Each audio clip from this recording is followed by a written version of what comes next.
persona que tiene la capacidad de ser flexible, una persona que tiene la capacidad de adaptación, de transformación, una persona que tiene la capacidad de contraatacar. De hecho, la raíz de esa palabra resiliente viene del latín y lo que literalmente significa es rebotar. Ustedes han agarrado una pelota de goma. Si ustedes la tiran con toda la fuerza a una pared sólida, esa pelota va a pegar contra la pared. Y si usted pudiera tener una cámara que hace todos los cuadros lentos, se podría dar cuenta que cuando esa pelota rebota en la pared, sufre una transformación. Por unos segundos esa pelota es presionada, es puesta en una crisis que deforma su estado original. Pero resulta que en el momento del impacto y de sufrir esa transformación, ese momento de crisis, en el mismo momento vuelve a rebotar, vuelve a regresar con la misma intensidad y recupera su estado original. Entonces, les digo eso porque creo que esa es una buena manera de entender lo que es la palabra resiliente. Entonces el Señor me decía, vas a rebotar. En inglés sería bounce back. Vamos a regresar y vamos a regresar con más fuerza, vamos a regresar con más energía, vamos a regresar con más unción. ¿Por qué? Porque aunque el enemigo nos ha querido sacar de la ruta, el enemigo ha querido sacarte de la ruta del propósito que él tiene para tu vida. Pero lo que él no sabe es de que tú tienes una característica dada por Dios y eso es ser una persona resiliente. Tú vas a regresar con la misma fuerza con la que el diablo te quiso derribar, con la misma fuerza con la que el enemigo te quiso tirar, con esa misma fuerza tú vas a regresar y vas a dar aún más de lo que antes estábamos dando. Pero hay algunas características que yo quiero resaltar de esa palabra resiliente. Una persona resiliente, si tú tienes ahí donde apuntar, te animo a que saques papel y lápiz y apuntes todo eso. Espero que edifique tu vida, que te sirva para edificar a otros también, que eso es lo importante, ¿verdad? Y también ten tu Biblia ahí a la mano porque vamos a tratar de interactuar un poquito en algunos versículos bíblicos. Pero yo quiero destacar por lo menos 3 características importantes de una persona resiliente, una persona que tiene y puede rebotar a su estado natural y retornar con mayor fuerza. Número 1, una persona resiliente tiene la capacidad de adaptación. Número 2, una persona resiliente tiene la capacidad de visión. Y número 3, una persona resiliente tiene la capacidad de contraatacar. Y en esas 3 áreas yo quiero tomar un tiempo y hablar con ustedes algo que Dios ha puesto en mi corazón en ese tiempo. El Señor me decía, la iglesia que yo estoy formando durante el tiempo de la pandemia es una iglesia con la capacidad de adaptarse, una iglesia con la capacidad de ver aún más allá del contexto en el que nos encontramos y una iglesia que va a tener la capacidad de ir a contraatacar en el mundo que estamos viviendo. Empecemos con la palabra adaptación. Adaptación, eso tiene que ver con la flexibilidad y el proceso de transformación. El proceso de transformación. Cuando hablamos de adaptación, estamos hablando de una persona que seguramente tiene que pasar por un proceso donde algunas áreas de su vida tienen que morir y algunas cosas se tienen que soltar. Cuando tú empiezas un proceso de adaptación, eso lleva consigo un momento donde tú tienes que dejar ir aquellas cosas que quizás funcionaron en su momento, que quizás fueron de bendición para tu vida, para tu ministerio, pero si te quieres adaptar, tienes que ser flexible a la realidad, a la circunstancia que estás viviendo. Y entonces yo escribí aquí un pensamiento y decía que la transformación requiere morir. La transformación, la adaptación, la flexibilidad requiere que tú y yo muramos para entonces nacer a una nueva realidad de lo que Dios espera de nosotros. Y yo quiero que alguien me ayude a leer Juan capítulo 12, versículo 24. Vamos a ir rapidito con eso. Juan 12, 24. Si alguien lo tiene, por favor, lo lee.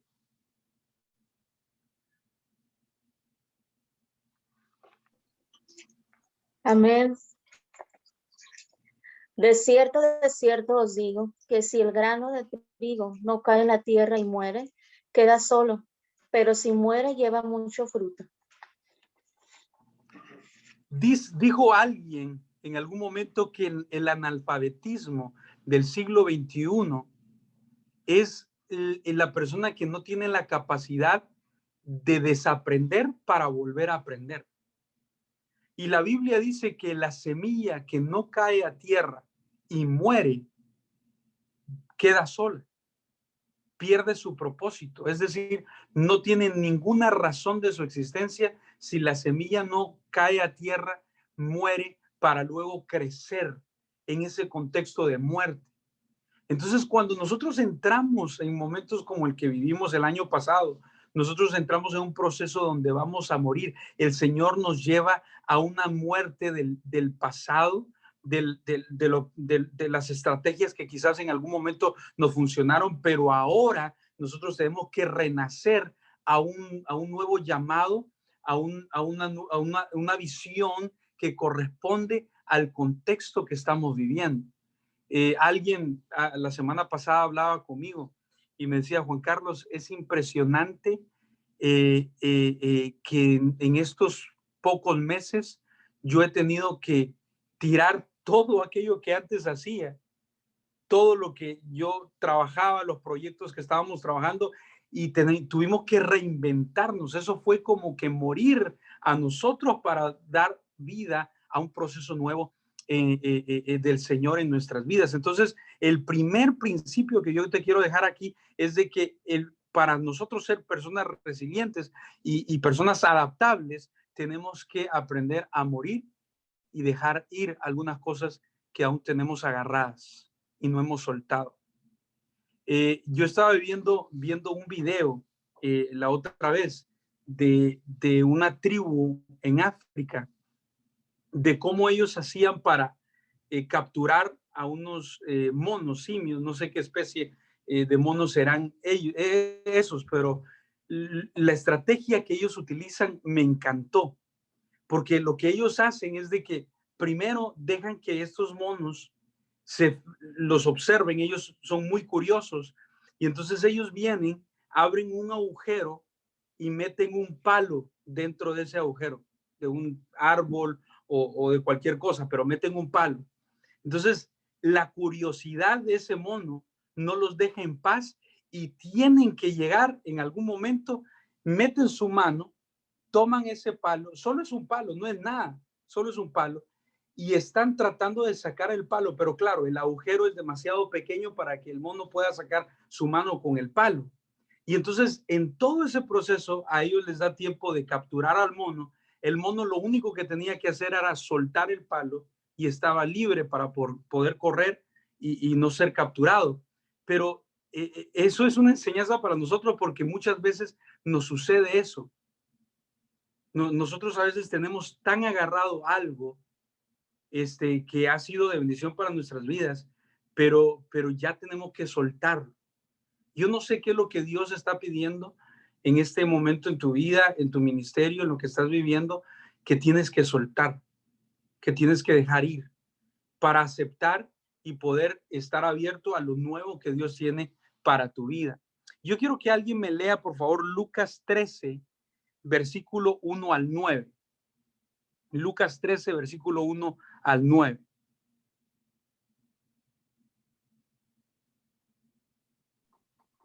Dice así, Lucas 13, del 1 al 9. En este mismo tiempo estaban allí algunos que le contaban acerca de los galileos cuya sangre Pilato había mezclado con los sacrificios de ellos. Respondiendo Jesús les dijo, ¿pensáis que estos galileos, porque padecieron tales cosas, eran más pecadores que todos los galileos? Os digo, no antes, sino os arrepintéis, todos pereceréis igualmente. Perdón. Estamos leyendo Lucas 13. 13, 1 al 9. Ajá, Lucas 13, del 1 al 9. Déjame ver rapidito porque creo que lo tengo cruzado. Lo que yo quería que leyéramos era la parábola de la higuera. Pero muy bien, no hay problema, seguimos. Miren, hay algo que me llamaba mucho la atención de la parábola de la higuera, cuando Jesús habla, no sé si ustedes recuerdan ese episodio, que Jesús dice que en algún momento, la Biblia más bien dicho, nos narra que Jesús habla de aquel hombre que llega a la higuera y cuando quiere agarrar el fruto de la higuera no tiene fruto porque está demasiado frondoso, no tiene capacidad de dar fruto. Entonces la persona dice, ¿sabes qué? Danos una oportunidad para poder rescatar a la higuera, para que esa higuera no sea cortada, no sea destruida, sino danos una oportunidad para rescatar a la higuera y que pueda dar fruto. Bueno, yo estaba leyendo un artículo bien interesante sobre el proceso del zoque. No sé si ustedes han escuchado ese término, pero el proceso del zoque para los árboles de café. Este documento me llamaba mucho la atención porque mencionaba que, bueno, todos nosotros conocemos el proceso de la poda, ¿no? La poda es algo muy natural que elimina las hojas ya que quizás no sirven, las hojas inservibles, las hojas dañadas, pero hay otro concepto que es el zoque. Y es impresionante. Yo estaba viendo un video de cómo es el proceso del zoque y la persona literalmente corta todas las ramas del árbol de café, corta todas las ramas del árbol de café y luego corta el tronco principal, lo corta y lo deja a 30 centímetros del suelo, a 30 centímetros del suelo. Si tú ves a una persona haciendo ese proceso del zoqueo del árbol de café, lo menos que tú te vas a poner a pensar es de que esta persona le está haciendo un bien a este árbol, porque pareciera ser que más bien lo está destruyendo, que lo está arrancando, porque literalmente lo deja a 30 centímetros del suelo, el pedacito de tronco. Y entonces leyendo esto, escuchen lo que encontraba de esto. Dice que el proceso del zoque se realiza cuando los cafetales están viejos o infectados, es decir, tienen algún problema de infección, cuando su producción o su crecimiento disminuyen drásticamente. Entonces, lo que es este proceso es de que obviamente los expertos hacen esto porque los árboles cuando se ponen viejos empiezan a ser muy frondosos, empiezan a tener muchas ramas, muchas hojas, pero llega un momento donde toda su energía se enfoca en las ramas y en las hojas y ya no dan frutos. Ya las energías de ese árbol no son suficientes para crear la producción de lo que realmente se necesita. Entonces, los dueños de ese café hacen este proceso de arrancar todas las ramas y cortarlo desde el tronco. ¿Por qué? Porque entonces eso ayuda para que el cafetal vuelva a renacer. Y de ese tronco que dejan a 30 centímetros del suelo, empieza a resurgir nuevas ramas y empieza a resurgir nuevo fruto. Y la producción es incluso mayor de la que antes tenía ese cafetal. Y es impresionante, eso me reventaba los sesos a mí en un momento porque ¿cuántos de nosotros nos hemos sentido muchas veces a 30 centímetros del suelo? Que en nuestra cara nosotros sentimos, Señor, tú me dejaste caer y siento que ya estoy pegando al suelo y no encuentro una solución. ¿Dónde estás, Dios? ¿Por qué no me has ayudado? Señor, yo confío en ti, en el ministerio que me diste, en el llamado que me diste, en la familia que me diste, en la empresa que me diste, en el negocio que me diste. Yo confié en ti y ahora siento que soy de picada y a punto de azotar al suelo. Y no sé ustedes, pero yo en muchas ocasiones me sentí así durante este proceso de la pandemia. En muchas ocasiones. Ustedes no saben, nosotros, por ejemplo, en la región ya teníamos montado, el año pasado teníamos montado todas las actividades. Tuvimos pérdidas financieras, tuvimos pérdidas de todo tipo. Ustedes, yo entré en un momento de crisis y yo le decía al Señor, Señor, ¿pero qué está pasando? Tu iglesia necesitas ministrar a la comunidad, necesita ministrar a los jóvenes, necesitamos ministrar a las familias. ¿Qué está pasando? Y cuando el Señor me lleva a ver este proceso natural que podemos encontrar en los cafetales, me ayuda a entender lo que muchas veces Dios tiene que hacer en nuestras vidas. Y me ayuda a entender incluso en aquella oportunidad que a Jesús mismo le tocó ir a una higuera. Y dice la Biblia que la higuera se miraba muy frondosa, se miraba muy verde, muy bonita, muy elegante, pero estaba llena de ramas y estaba llena de hojas, pero no tenía ningún fruto en sus ramas. Y muchas veces, mis hermanos y amigos, a veces nosotros estamos de esa manera. Hemos crecido tanto, nos hemos desarrollado, Dios nos ha bendecido, hemos perdido las cuentas de cuántos, quizás tú has estado en una infinidad de sermones, de prédicas, de congresos, de eventos, donde tú has sido lleno de la palabra de Dios, edificado por la palabra de Dios, formado por la palabra de Dios, y llega un momento donde nosotros empezamos a crecer y nos vemos muy frondosos, nos vemos muy lindos, nos vemos con muchas ramas, con muchas hojas, pero empezamos a perder el fruto. Un día Dios me confrontó y el Espíritu Santo me dijo, Juan Carlos, cuando tú tenías tu primer amor y te enamoraste de mi palabra, de mi llamado para tu vida, tú hacías el doble de lo que ahora tú estás haciendo. Yo no les puedo, tendría que pasar toda la noche para contarles cuántas veces Dios me ha tenido que podar, me ha tenido que hacer el zoque, cuántas veces Dios me ha tenido que literalmente arrancar las ramas, cortarme desde el tronco para enseñarme, para poner los pies en la tierra y saber, Señor, gracias, porque entonces ahora tengo una nueva oportunidad de renacer, de seguir creciendo. Cuando nosotros analizamos la historia del pueblo de Dios, el pueblo de Israel, nos vamos a dar cuenta que ese pueblo, en los momentos de abundancia, en los momentos donde no tenían falta de nada,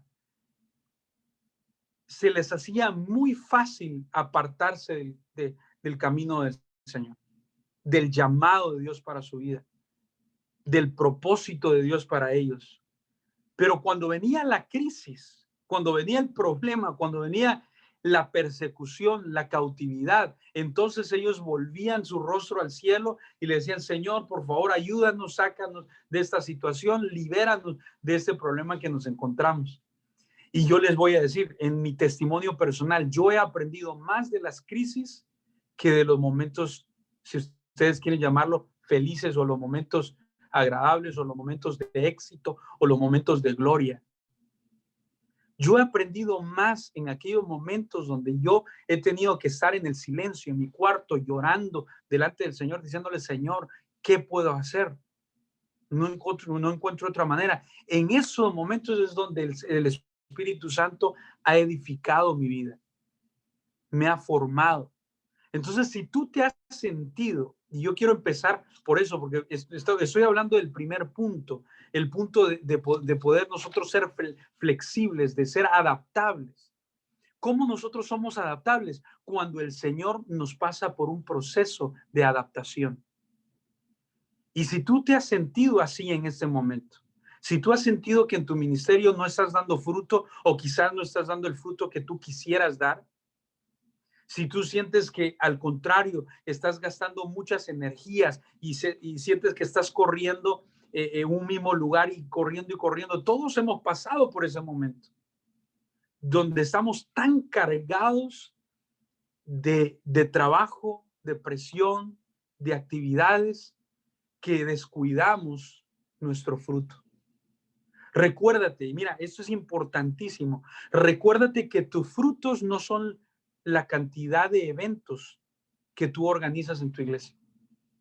Esos no son tus frutos. Esos son actividades y procesos que todos nosotros tenemos que desarrollar dentro de nuestro llamado, pero nuestros frutos no son esos. Ni nuestros frutos derivan directamente de nuestra relación y nuestra comunión con el Padre, con el Señor. Y cuando tú y yo tenemos una comunión saludable con el Padre, el Señor se va a encargar de que tus energías no sean gastadas en aquellas cosas que no son productivas. Que tus energías, que tu esfuerzo, que tu tiempo no se gaste en aquellas cosas que no van a causar el verdadero impacto que tienes que causar en el ministerio, en el llamado que Dios te ha dado. Y les cuento un testimonio en relación a esto.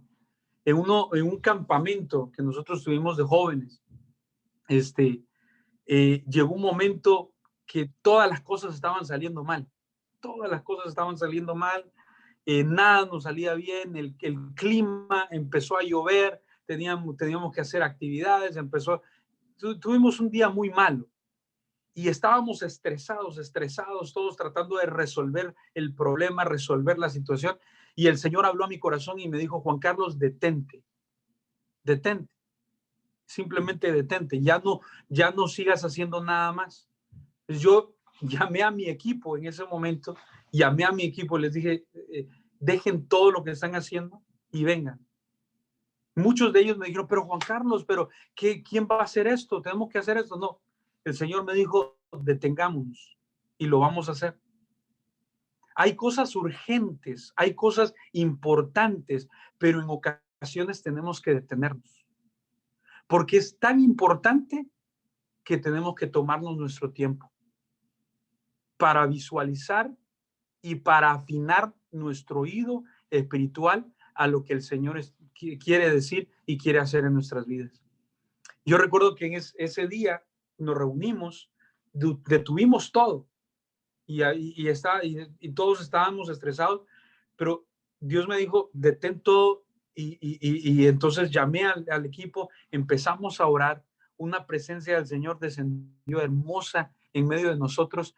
Y entonces cambiamos todo el programa, empezamos a ministrar a los jóvenes, hubo un derramamiento del Espíritu Santo ahí. El Señor transformó un mal momento en un momento extraordinario. ¿Pero por qué? Porque el Señor reenfoca tu energía en las cosas que realmente valen la pena.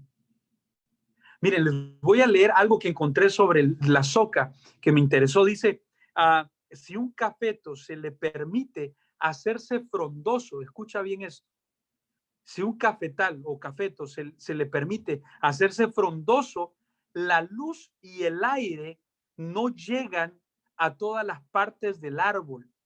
Esto puede reducir el rendimiento porque utilizarán la energía para hacer crecer estas partes y puede ser que no produzca fruto.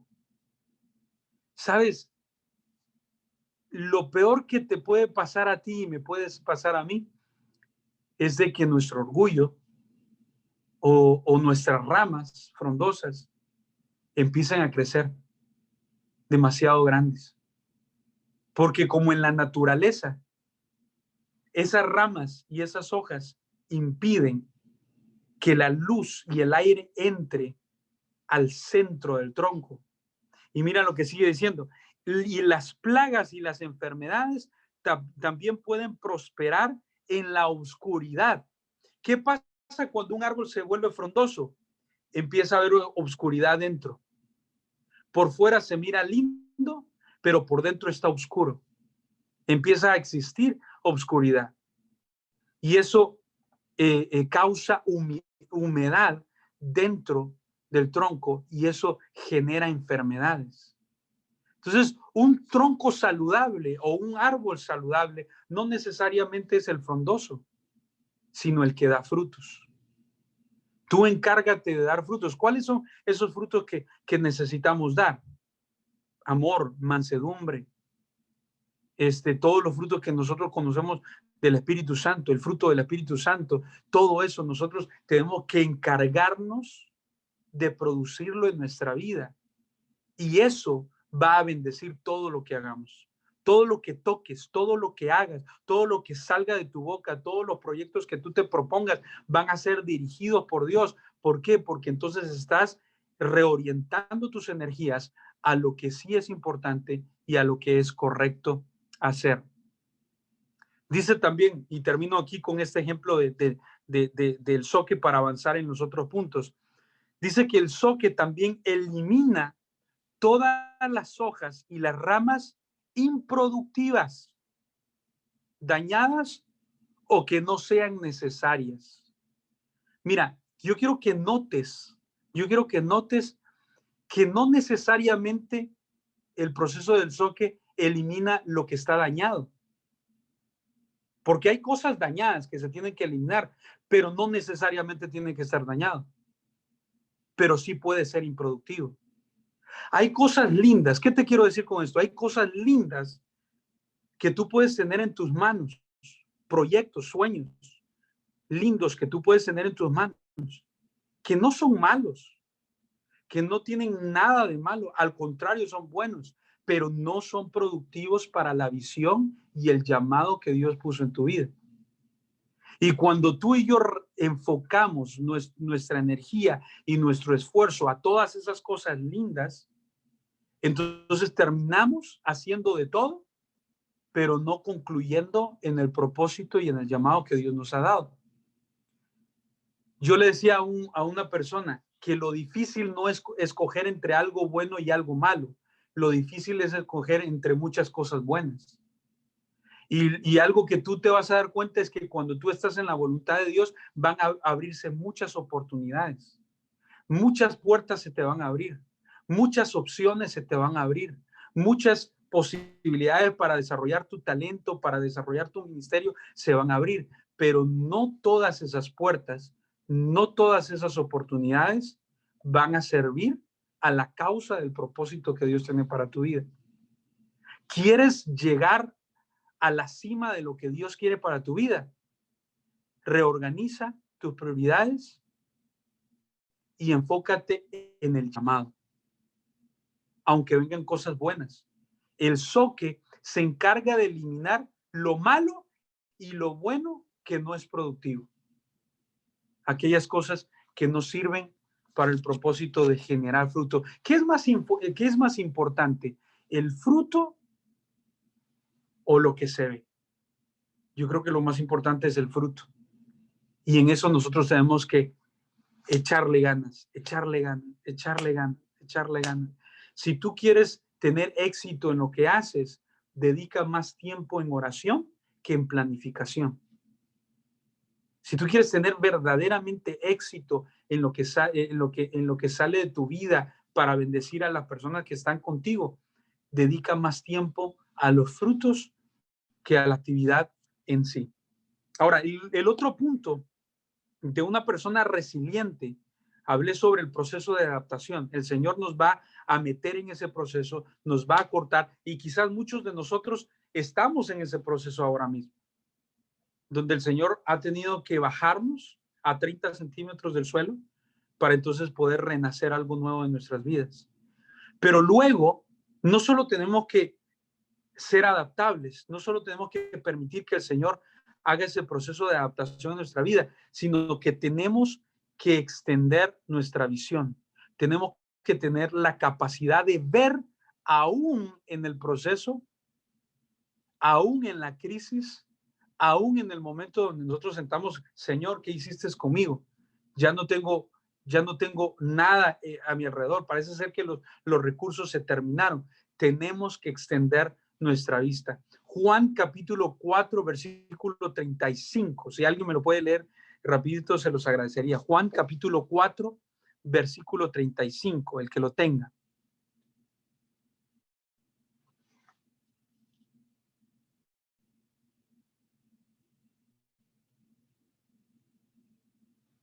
Muy bien, no sé si alguien lo tiene por ahí. Puede habilitar.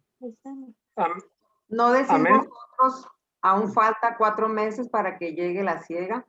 He aquí os digo, alzad vuestros ojos y mirad los campos, porque ya están blancos para la siega. Amén. Me encanta el ejemplo de los binoculares. Binoculares, todos sabemos que son binoculares, ¿no? Nos ayudan a ver largas distancias. Pero hay tres características importantes que Jesús les estaba llamando a hacer a los discípulos en el momento que les dijo, ustedes dicen que faltan 4 meses para poder recoger el fruto, mas yo les digo, alcen sus ojos y vean, la mies está lista, la mies está lista para ser recogida. 3 características. Tenemos que levantar nuestra vista, número 1. Número 2, tenemos que extender nuestra visión. Y número 3, tenemos que regular nuestra visión. Hablemos un momento de la primera característica de ver. ¿Qué estás viendo? Es importante. Porque lo que estés viendo va a determinar tu dirección. Algo que yo no sé si alguno de ustedes ha tenido la experiencia de tirarse a un avión. Yo una vez lo hice, me tiré en paracaídas, extraordinaria experiencia. Pero estaba hablando con el chavo que se tiró conmigo, el instructor, y me estaba hablando, yo muy curioso, preguntándole, y él me decía que cuando él se tira, la forma de movilizarse a donde él quiere ir es hacia donde él ve. Cuando él voltea a ver a la derecha, inmediatamente su cuerpo se direcciona hacia la derecha. Entonces él me decía, es importante dónde ves, porque a donde veas, tu cuerpo se va a direccionar. Y eso es importante incluso en la vida ministerial, en el llamado que Dios nos ha dado, en el proceso de crecimiento que estamos teniendo. Tenemos que saber qué estamos viendo, porque lo que estemos viendo es la dirección que estamos tomando. Y eso va en todo sentido. Es decir, cuando tú abres tu celular, cuando tú abres o cuando tú sales hacia el exterior, ¿qué es lo que estás viendo? Estás viendo cosas que te están edificando, que te están inspirando, que te están animando a seguir adelante. Estás viendo algo que te está llamando, que te está encendiendo una llama por dentro, o estás viendo cosas que te desaniman, que te tienen abajo, que siempre te están diciendo, sabes que no lo vas a lograr, no vas a poder. Es importante que tú y yo dediquemos una gran parte de nuestro tiempo en lo que vemos. Por eso a mí, en lo personal, me encanta ver a mis amigos crecer. Porque cuando yo veo a un amigo que está creciendo, me inspira. Me inspira. Pero ¿cuál es el problema? El problema es que nosotros como humanos, como seres humanos, tenemos una característica digamos, carnal, ¿no? Una característica carnal de ver la manchita, ¿verdad? La manchita en la pared y no ver lo bueno de alrededor. Y entonces, ¿qué pasa? El problema es de que el daño de ver las cosas negativas no daña a nadie más, sino que me daña a mí mismo. ¿Por qué? Porque me genera una actitud negativa y genera un caminar hacia una ruta que, lejos de llevarme al propósito de Dios, me va a llevar al sendero opuesto. ¿Qué estás viendo? ¿Qué es lo que te está inspirando? ¿Qué es lo que tú estás dejando entrar a tu vida a través de tus ojos? Es importante. Por eso el Señor les dijo, alcen su vista.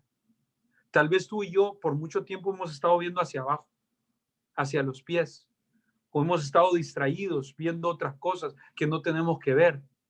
Pero el Señor nos llama a alzar nuestra visión, alzar nuestra vista, ver lo correcto, lo que nos va a ministrar, lo que nos va a inspirar.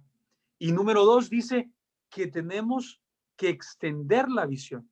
Después de que tú ya ubicaste tu visión en el lugar correcto de la vida, no en el lugar incorrecto. Yo creo que todos nosotros hemos visto una imagen, una caricatura que alguien hizo que ilustra precisamente eso, un bus que va en una ruta y que vamos a decir, del lado derecho del bus, lo único que está es la roca, ¿no? La montaña, pero una roca fea. Pero del otro lado está un paisaje hermoso. El que va del lado de la roca va todo triste, deprimido, y el que va del lado de la vista hermosa, pues va feliz, contento. Tienes que estar viendo el lado correcto de la vida. Pero cuando ya estés viendo el lado correcto de la vida, entonces tienes que extender tu visión. Porque puedes caer en un problema. Podemos caer en un problema de vivir de lo que otros hacen y no de lo que Dios te ha llamado a hacer a ti. Tienes que extender tu visión. La Biblia en Isaías, capítulo 54, versículo 2 al 3, dice, y si alguien me lo puede leer, se los agradecería bastante.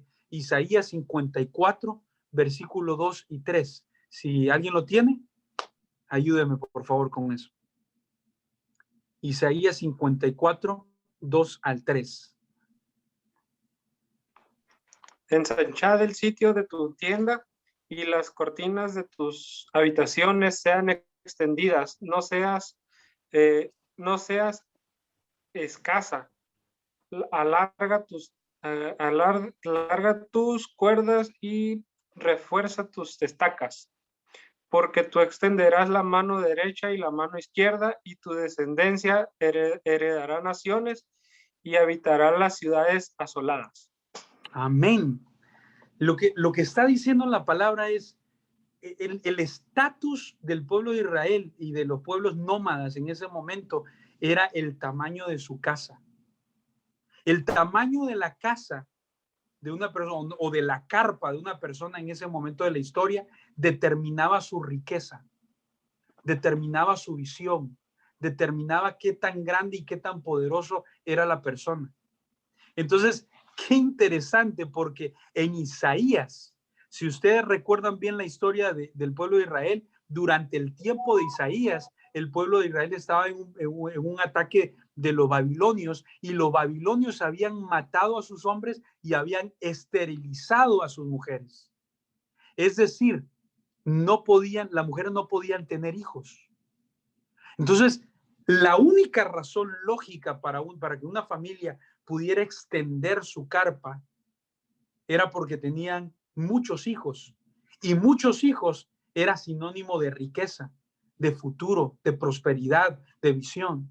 Entonces, cuando tú caminabas por un campamento de un pueblo, por ejemplo, del pueblo de Israel, y tú ibas caminando y de pronto te encontrabas una carpita pequeña, tú podías decir, pobrecitos, ahí vive gente muy humilde, o gente que quizás no tiene muchos recursos, gente que no tiene una descendencia que pueda seguir su legado, gente que no tiene ese legado para el futuro.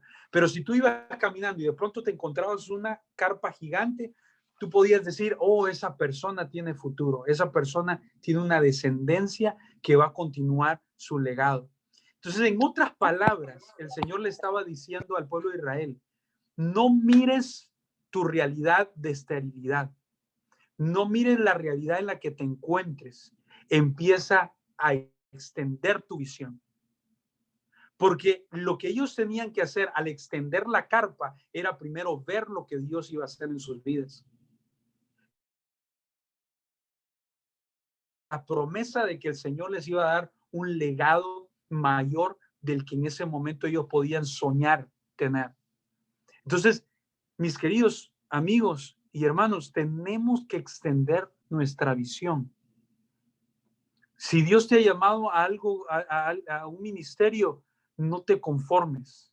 Crece en el nombre del Señor. Sueña en el nombre de Jesús. No te limites para lo que Dios quiere hacer en tu vida. No te limites, porque si el Señor te ha llamado, Él te va a respaldar, Él te va a prosperar. Y recordemos que siempre la provisión sigue a la visión.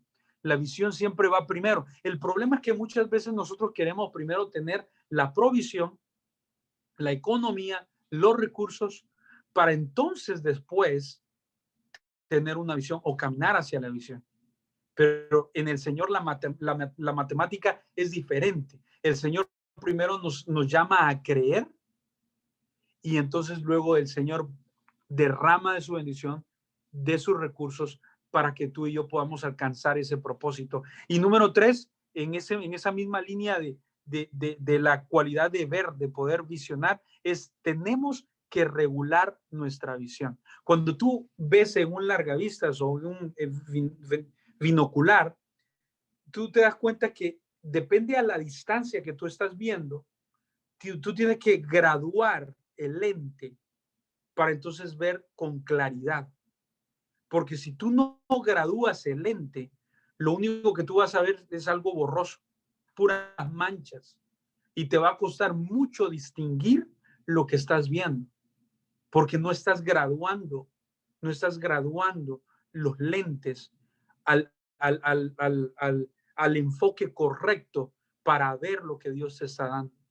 Entonces, por ejemplo, cuando Jesús les dijo a sus discípulos, alcen sus ojos y vean, ustedes dicen que todavía falta 4 meses, pero yo les digo que vean.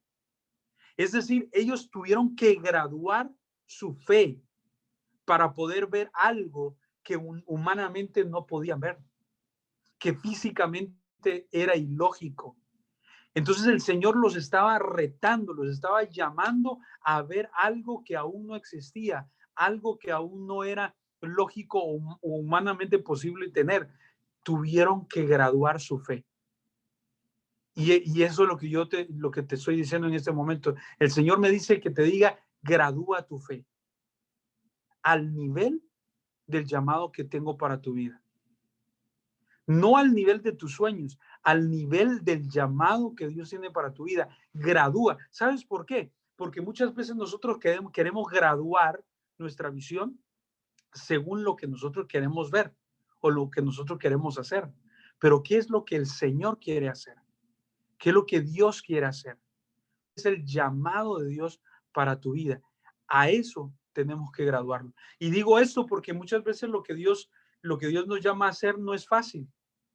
Lo que Dios nos llama donde Dios nos llama a caminar, muchas veces es un camino que nosotros no queremos caminar. Es una ruta que nosotros no quisiéramos tomar.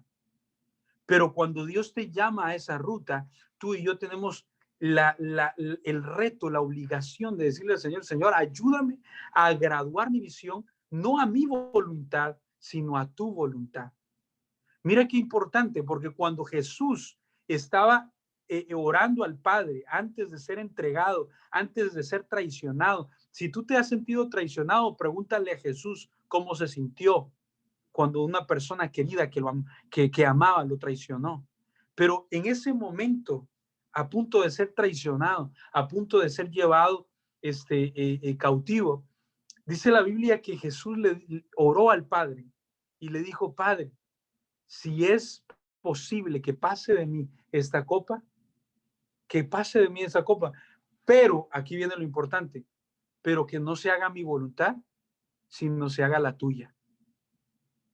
Eso es graduar tu visión a la voluntad del Padre y no a tu voluntad. Entonces, en mi oración y en tu oración, nosotros tenemos que siempre incluir, Señor, ¿sabes qué? Ayúdame a ver lo que tú quieres que yo vea, a caminar por donde tú quieres que yo camine.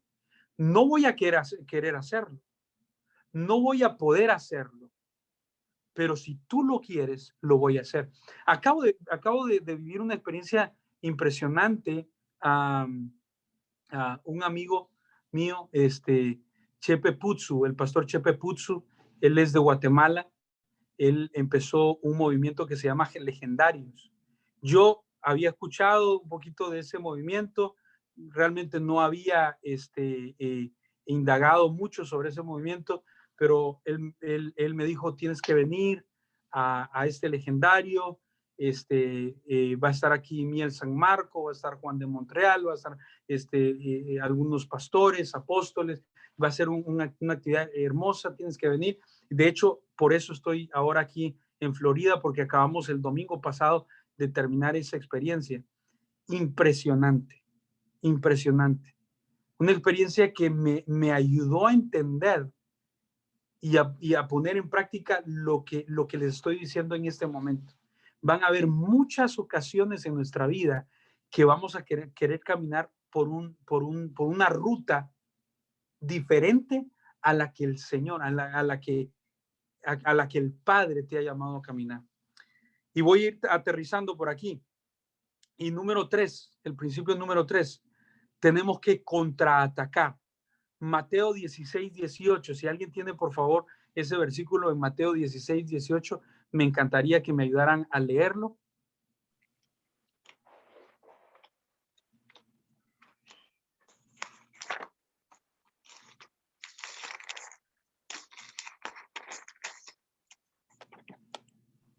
Dice, y yo también te digo que tú eres Pedro, y sobre esta roca edificaré mi iglesia, y las puertas del Hades no prevalecerán contra ella. Excelente, excelente. Pues la última característica que yo quisiera tocar con ustedes sobre una persona resiliente, una persona que regresa con más fuerza, es el contraataque. En Mateo 16, 18 nos habla de una iglesia que prevalecerá contra las puertas del infierno. Por mucho tiempo, quizás se nos ha predicado este versículo y se nos ha dado la idea de una iglesia en defensa, en la posición de defensa, resistiendo los golpes del enemigo. Pero si nosotros entendemos bien la lectura de ese versículo, nos damos cuenta que es todo lo contrario. La imagen que nos está dando aquí la palabra del Señor no es una iglesia en defensa, sino es una iglesia en ataque. Porque la Biblia dice, ni las puertas del infierno prevalecerán contra la iglesia. Eso da la idea de una iglesia que está golpeando las puertas del infierno. Los portones, los gates en inglés, ¿verdad? The gates.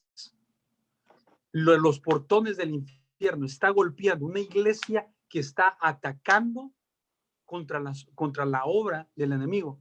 Lo que te quiero decir con esto es de que en los momentos de crisis y en los momentos de dificultad, nosotros tenemos y podemos recontraatacar a lo que el diablo está tratando de hacer en nuestras vidas. Nuestra actitud como iglesia no debe ser una actitud pacífica, es decir, sentarnos a esperar, como alguien me decía ahí, un pastor me dijo en un momento, no, me dijo, Pastor Juan Carlos, es que nosotros no estamos haciendo nada porque como no se puede hacer nada, estamos esperando que las cosas lleguen a su normalidad. Nosotros no podemos esperar. La iglesia no puede esperar que las cosas lleguen a su normalidad. Tenemos que contraatacar. Claro, tenemos que adaptarnos, ya hablamos de eso, tenemos que adaptarnos a las realidades que estamos viviendo, tenemos que reinventarnos a las realidades que estamos viviendo, pero con todo y eso tenemos que seguir caminando hacia adelante.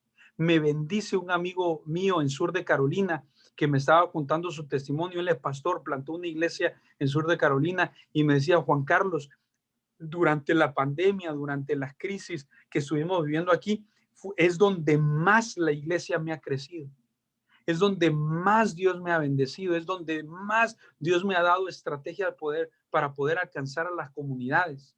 Me dice, ahora tenemos una célula en Perú, ahora tenemos una célula en México, ahora tenemos tienen como 4 o 5 células a raíz de esta situación que estuvieron viviendo. ¿Por qué? Porque contraatacaron. Nuestra mentalidad cuando el diablo está tratando de destruirte no tiene que ser una mentalidad de víctima, tiene que ser una actitud y una mentalidad de guerra. Vamos a atacar. el diablo nos quiere destruir, pero la Biblia dice que nosotros vamos a prevalecer. Eso significa que vamos a tener mayor poder, mayor fuerza, mayor autoridad de lo que el diablo quiere hacer en nuestras vidas. La autoridad que tú y yo tenemos es del Padre, no importa dónde estemos. ¿Ves? Me encanta mucho la actitud de David, porque David en uno de los salmos, no sé si es el Salmo 50, pero ahora mismo no lo tengo presente, pero David en uno de sus salmos, él dice, alma mía, clama a Jehová. Ese salmo me impacta y ya se ha convertido en un estandarte para mi vida, porque si nosotros analizamos el contexto de ese salmo, nos vamos a dar cuenta y vamos a entender que en ese momento David no tenía ganas de adorar, no tenía fuerzas para adorar, no tenía fuerzas para levantar sus manos, para alabar el nombre del Señor. No quería, no podía, humanamente no tenía ganas. Como muchos de nosotros a veces nos levantamos y no tenemos ni ganas de hacer nada. Bueno, él le dio una orden a su alma. Yo siempre me imagino esta escena como que David se paró en un espejo y le ordenó a su alma. Y le dijo, alma mía, hoy tú no vas a hacer lo que tú quieres. Alma mía, yo sé que tú hoy no quieres levantarte. Yo sé que tú no quieres adorar al Señor. Yo sé que tú no quieres glorificar su nombre, pero alma mía, vas a adorar al Señor. Vas a glorificar al Señor. Muchas veces tú y yo vamos a tener que darnos órdenes. Vamos a tener que darle órdenes a nuestra alma, a nuestro espíritu y decirle, ¿sabes qué? Estás cansado, estás frustrado, estás enojado, estás deprimido, sientes que ya no puedes más. Bueno, ahí es cuando tú tienes que contraatacar. Ahí es cuando te tienes que levantar con mayor fuerza, darle una palabra profética y de autoridad a tu vida, a tu cuerpo, a tu familia y levantarte con más fuerza. Porque el diablo no te va a vencer. El diablo no te va a destruir. No pasa nada en tu vida y en tu realidad, en tu contexto, que el Señor no lo permita. Y con esto voy a terminar. Cuando en la experiencia de Job, nosotros quizás hemos estudiado mucho, ustedes han quizás estudiado mucho también la experiencia de Job, pero es impresionante porque la Biblia dice que cuando Dios está alardeando de Job y de cómo Job es una persona intachable y muy fiel a él, el diablo empieza a juzgar las características de la protección que Dios tiene en su vida.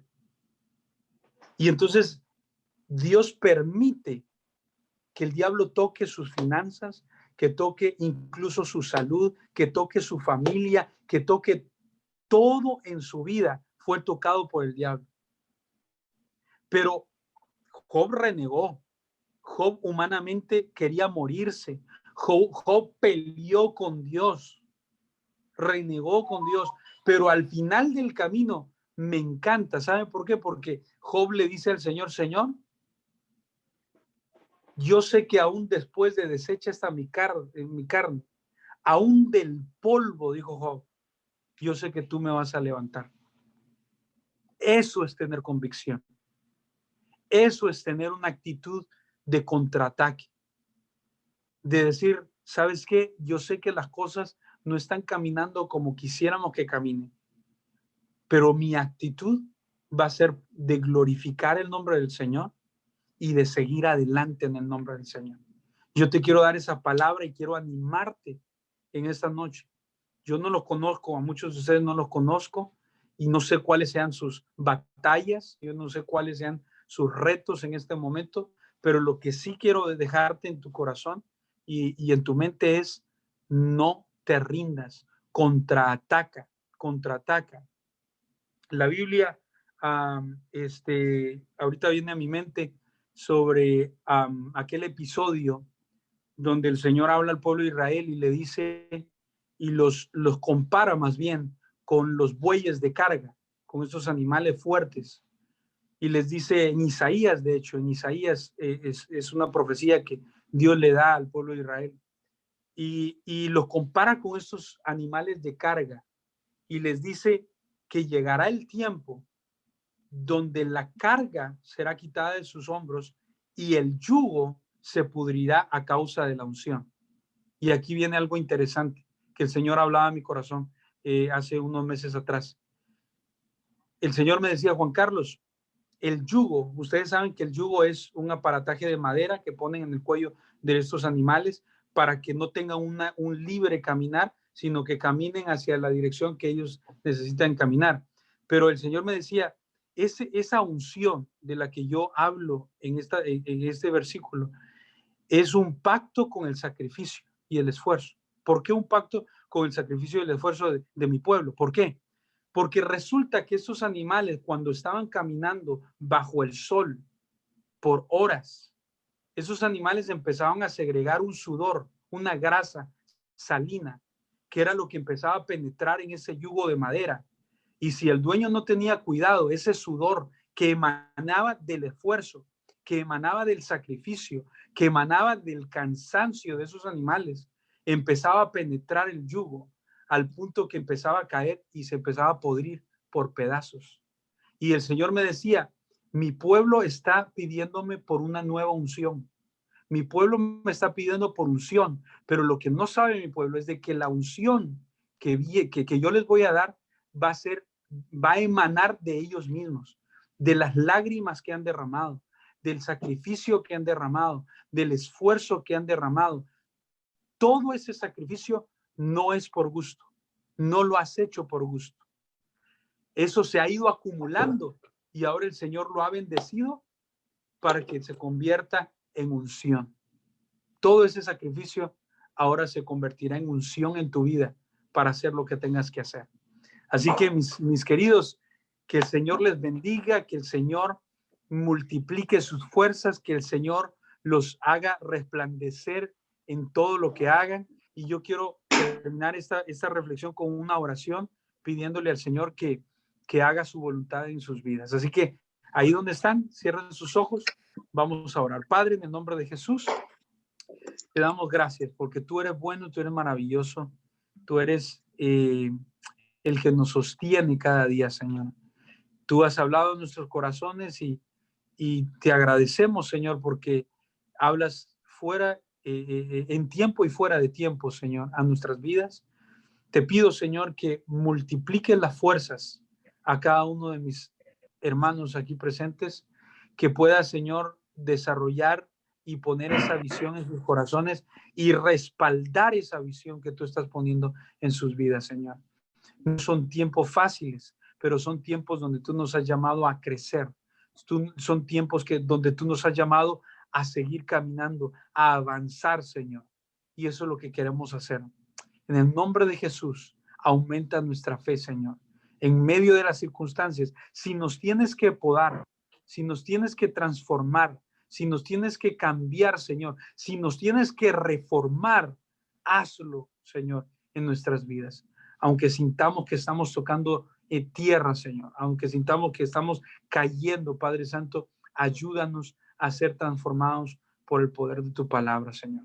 En el nombre poderoso de Jesús de Nazaret lo pedimos. Amén y amén. Amén. Gracias. Gracias, Juan Carlos. Gracias por la palabra. Gracias por esta enseñanza y que aprendamos a ser resilientes, que Dios nos ayude para que podamos ser resilientes, volver con más fuerza, ¿no? Hacer ese contraataque, como lo estabas diciendo ahora con todo esto, tal vez cosas nuevas que hay que implementar, cosas nuevas que hay que hacer, y eso pues eso es parte de volver con más fuerza, ¿no? Así que muchas gracias, chicos. No sé si tengan algún comentario, alguna pregunta para ir terminando esta enseñanza, esta sesión. Si hay que comentar algo, vamos a darle unos segundos. Sé que ya en Florida o en Cleveland son 3 horas de diferencia, así que yo creo que ya son las 11 de la noche, 9, 10, 11, las 11 de la noche, por allá. Sí, ya son casi las 12. Casi las 12, ok. Así que, ¿alguna pregunta que tengan alguien? ¿Algún comentario? Sí, yo quiero comentar algo. Nadie. Adelante, Néstor. Sí, buenas noches. Muchas gracias, pastor. Tremenda palabra, la verdad que ya estuvo hablando súper fuerte en mi vida, en mi corazón. Muchas gracias. Y estos temas, cuando se tocan esos temas de la transformación, muchas veces para nosotros significa dolor en este tipo de procesos, porque, bueno, en lo personal yo creo que crecemos más, que conocemos más al Señor durante este tipo de procesos, en las tormentas, en los desiertos. Y como dice su palabra en Hebreos, que Dios a quien ama disciplina, ¿no? Y como un padre o un hijo así literal.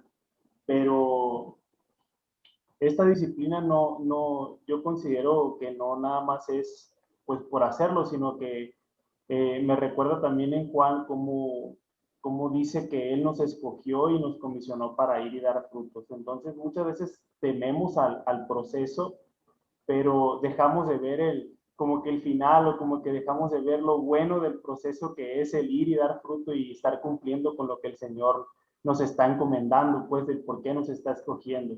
A veces como usted dice, ¿qué estás viendo? Y a veces estamos viendo nada más el proceso, pero no estamos viendo más allá del proceso de qué es lo que el Señor va a lograr en nuestra vida, en nuestros corazones o en el ministerio, ¿no? Entonces, esta parte estuvo hablando muy fuerte en mi vida y bueno, saber también es súper importante que en todo proceso de transformación Él va a estar con nosotros, Él está con nosotros.